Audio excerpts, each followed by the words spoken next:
Jesus mesmo que de pendurado naquela cruz, mesmo que sofrendo, humilhado, foi espancado, cuspido, diz a palavra que ele foi moído pela nossa transgressão. Por causa da nossa transgressão, Jesus foi moído.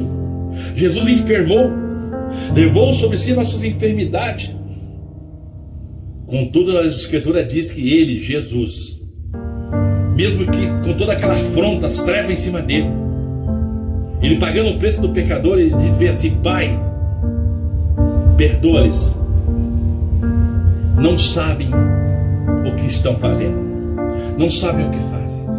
Então nós também temos que ter essa mesma mentalidade de que Jesus ensinou. Se alguém lhe bater numa face, lhe ofereça outra face. Qual face? Essa face? Alguém bateu nessa face, você vai dar essa face? Não. Mostre a outra face da verdade. Olha, isso está errado, isso não está certo, você tem que se arrepender. Eu lhe perdoo, porque a Bíblia diz que eu devo perdoar, mas isso está errado. Dê-lhe outra face da verdade, dê-lhe outra face, a verdade de Cristo. Ele não pode fazer isso. A interpretação muitas das vezes é: se alguém lhe bate numa face, ele dá outra, bate não, irmão, bate outra, e aí você torna mais santo, né? Você torna bonzinho e ele mal. Não, não é isso não. Mostre a outra face da verdade, que o que ele está fazendo é errado. Chame a atenção, com amor, né? Mas com repreensão da palavra. Mostre a face da verdade, que é Cristo, que isso não pode ser feito. E você: eu te perdoo pela sua ignorância, perdoe sim. Mas a outra face é mostrar a verdade, é confrontar dentro da verdade, com amor e com temor pela palavra.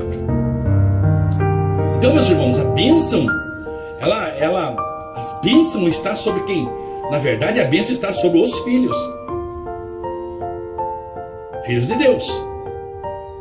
A ira está sobre os filhos da desobediência. Então não tem bênção para os filhos da ira, para os ímpios, para os não convertidos, para aqueles que estão em trevas, para aqueles que não se entregaram a Jesus. Eles não têm a bênção. Eles não são filhos, são filhos da ira.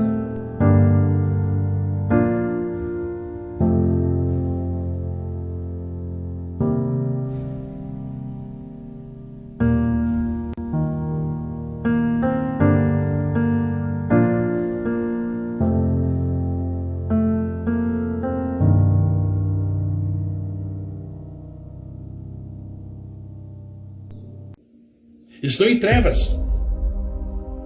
Então essa história que quando o tal daquele R.R. Soares diz para você, mesmo que sendo um ímpio, mesmo que sendo um devasso, faça um voto com Deus que você vai enriquecer. Seja um patrocinador de Deus. Deus não precisa do teu dinheiro. Quem precisa é Ele, para comprar um jatinho, uma casa, enfim, para enriquecer e criar império. E dizer: eu expulso demônio, eu faço milagres e maravilhas no nome de Jesus. Mas será que Ele é de Deus? Porque muitos dirão: eu faço isso e aquilo, né? Milagres e maravilha, expulso o demônio. Não diz assim lá as Escrituras, como eu disse anteriormente? Muitos dirão naquele dia: Senhor, eu faço milagres e maravilha. Isso aí não é um ímpio, não é feiticeiro, não é essa nata da escuridão que fazem isso. São aqueles que estão dentro da igreja, que se diz supostamente serem pastores e obreiros, que têm igrejas enormes, milhares e milhões de seguidores.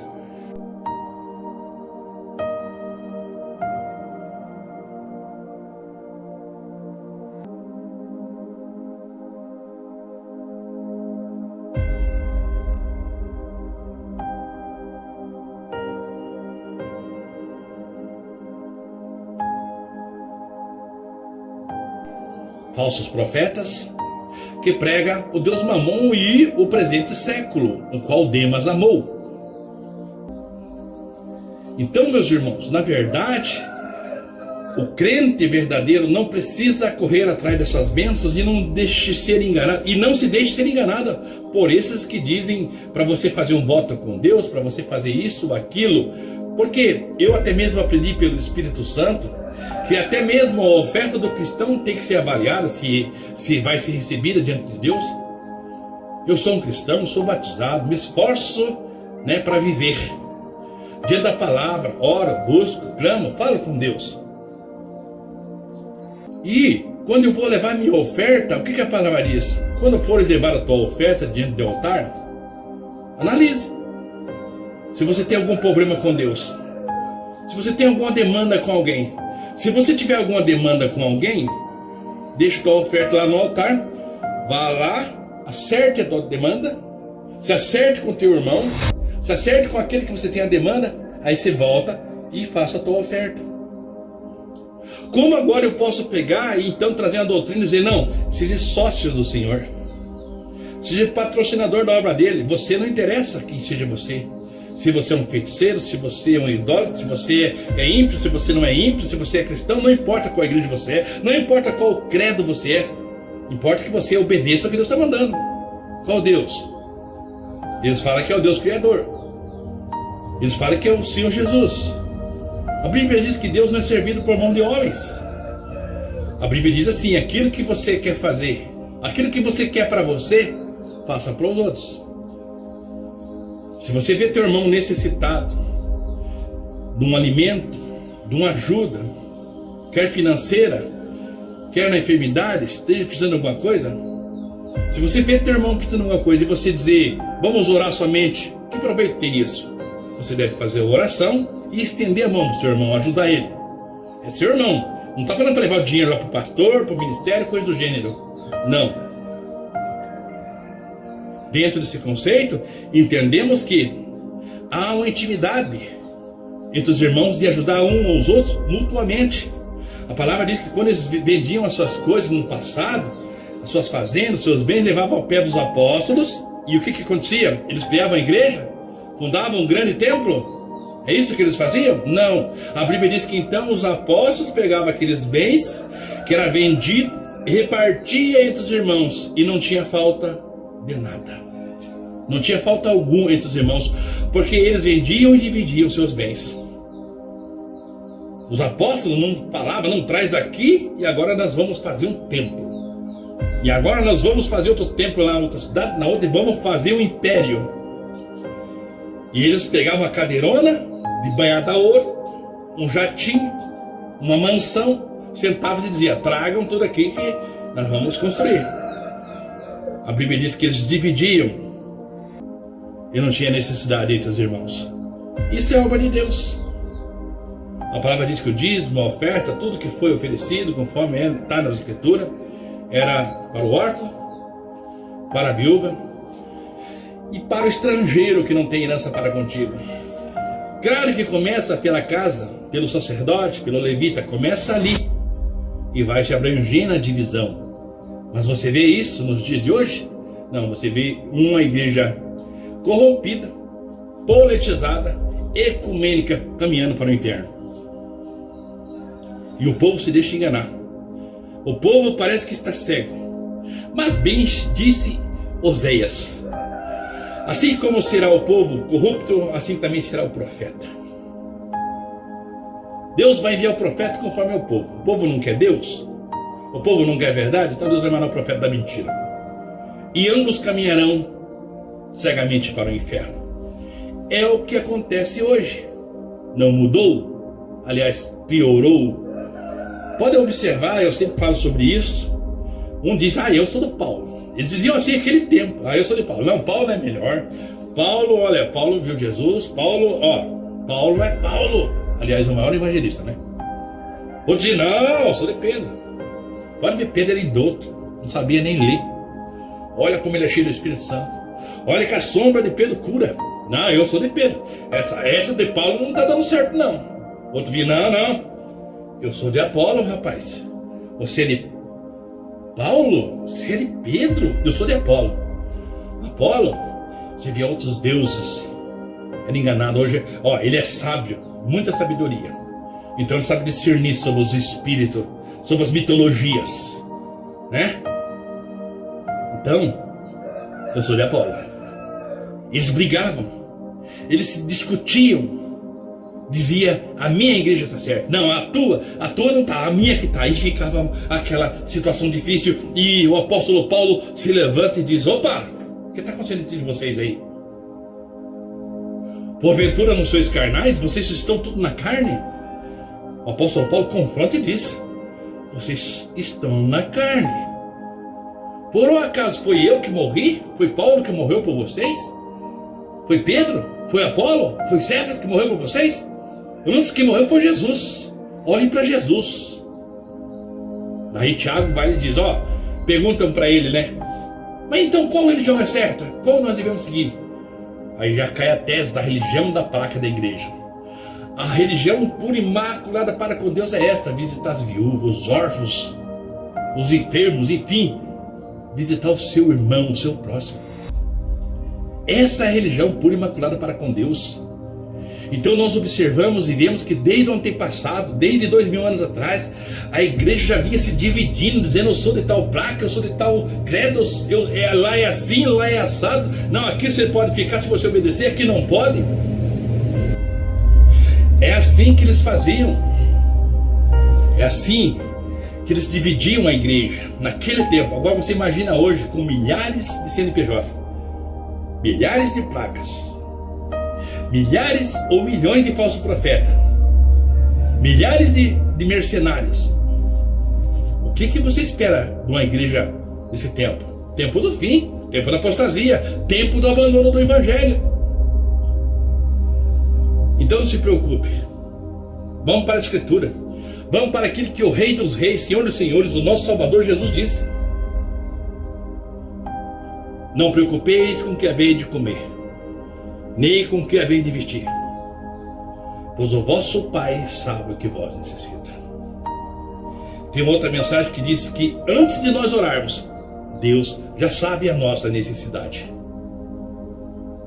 Mas Jesus acrescenta muito mais, dizendo ali, vede as aves do céu. Olha para as aves do céu. Elas não semeiam, elas não plantam, elas não guardam em celeiro, e vosso Pai não as alimenta? Jesus faz a pergunta: não tende vós muito mais valor? Claro que sim. Se você se converter e obedece, você é um filho. Se você não se converteu, não se rendeu ao Senhor Jesus, se renda, aceite o convite, deixe de seus pecados, arrependam-se, porque chegado ao reino dos céus, como diz Jesus, se arrependam, deixe o seu pecado e se torne filho. Que essas promessas que Jesus tem é para os filhos, não é para os ímpios. A mensagem de Jesus é para os filhos. Quando ele diz isso: você é filho, então não se preocupe com o que é vez de comer, com o que é vez de vestir, pois o vosso Pai, então você é filho, sabe o que vós necessita. E ele acrescenta mais dizendo sobre as aves, os pássaros, que não trabalham, não guardam o celeiro, como tudo o vosso Pai as alimenta. Não tem de vós muito mais valor? Claro que sim, você é filho. E se você é filho, Deus vai te cuidar, vai cuidar de você. Ele é pai e não é padrasto. Como tem um ditado no mundo: Deus é pai e não é padrasto. Tome posse da sua vitória. Agora, se você se diz ser filho de Deus na igualdade universal, mas você não aceitou o convite de Jesus, você não se batizou, outro texto: eu batizei quando era criança, não vale nada. Aí eu batizei na tal igreja lá da Babilônia, não vale nada. Jesus deixou dezembro, ele batizou com 30 anos, certo?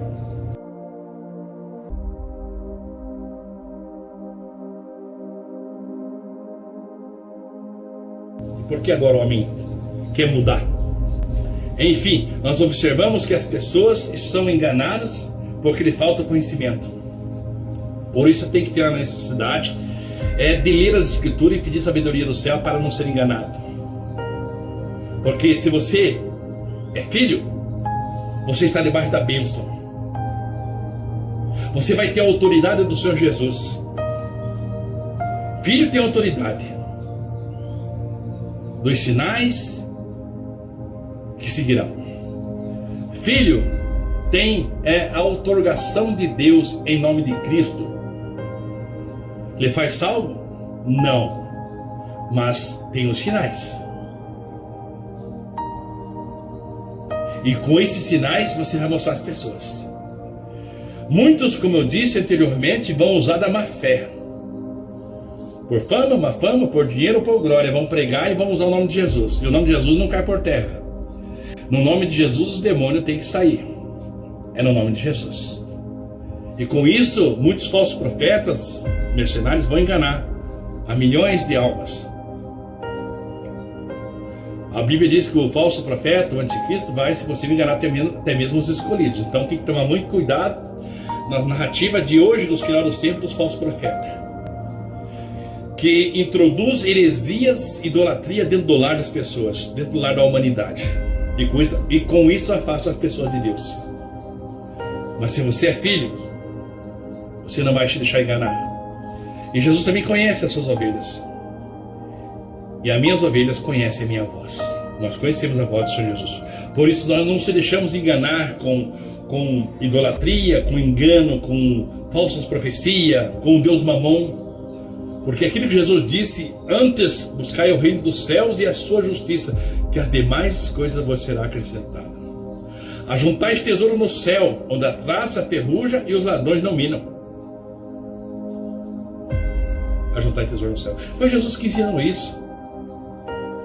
Não foi o que eu disse anteriormente? E no mais, os profetas, os apóstolos ensinam a se portar muito bem.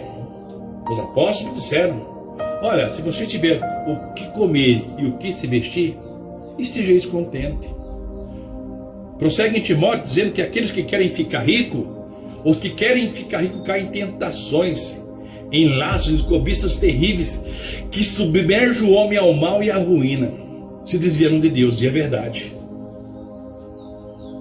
O dinheiro não é mal. Mal é o que está no coração do homem, que mistura todas as coisas: a vaidade, o engano, o glamour, os holofotes, né? A corrupção dentro do coração. É isso que é mal. O dinheiro em si não é mal, porque Jesus usou o dinheiro, pagou impostos. Jesus foi servido para se manter. Então o dinheiro não é mal. O mal é o que está no coração do homem. E nós não devemos ter essa cobiça, né? Igual o mundo anda desenfreado, enganando e sendo enganado. Passa por cima da lei do Senhor, e com isso se transtorna em tristeza e dor e condenação eterna. A princípio, inferno, e depois, no tribunal de Cristo, o lago de fogo. O cristão verdadeiro, filho de Deus, ele ora, ele pede-se, e vai receber segundo a vontade de Deus, na vontade de Deus, não na nossa.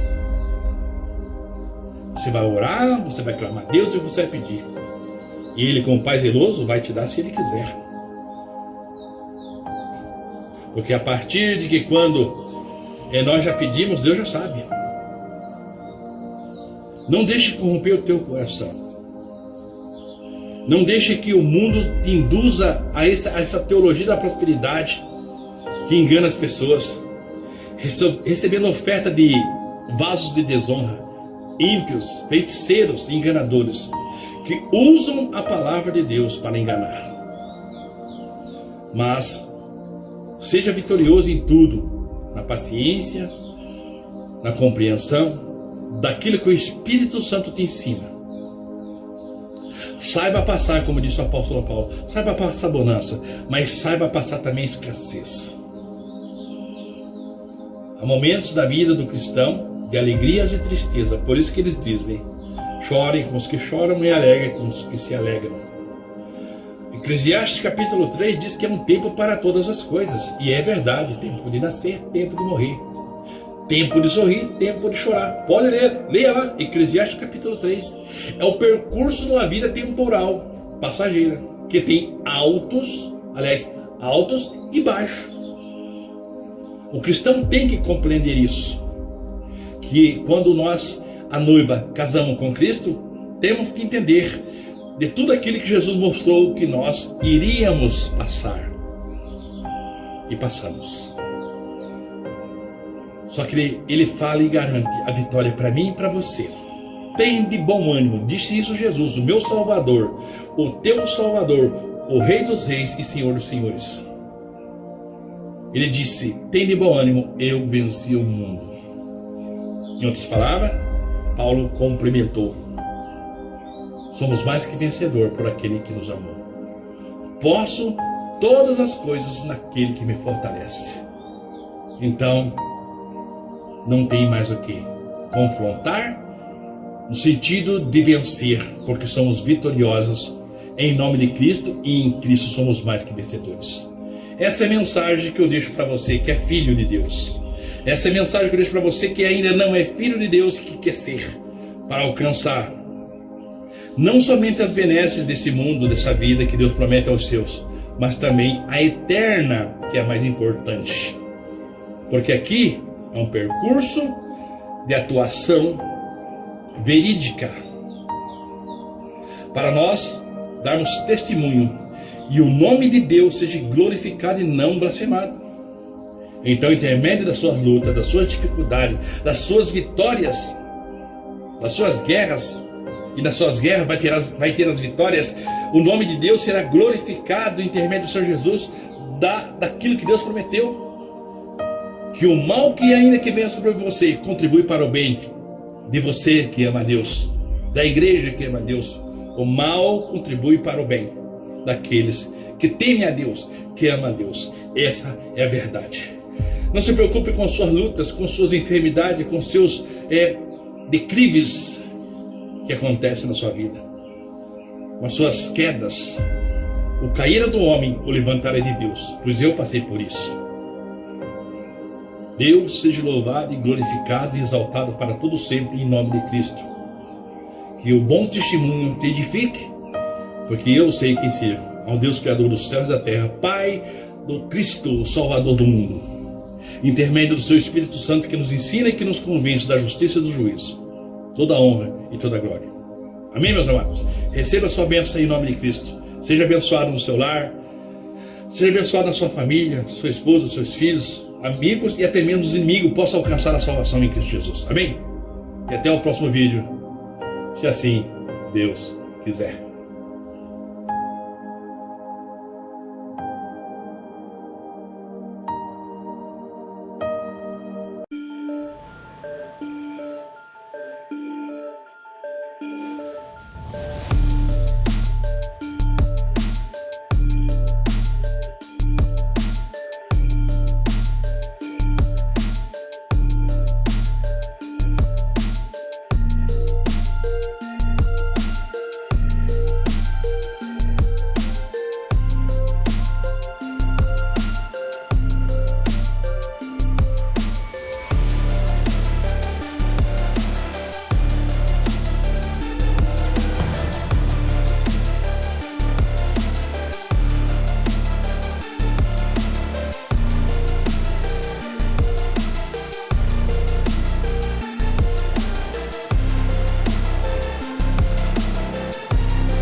To be demons. Chargers! Clean up and clear out. There's money on the horizon.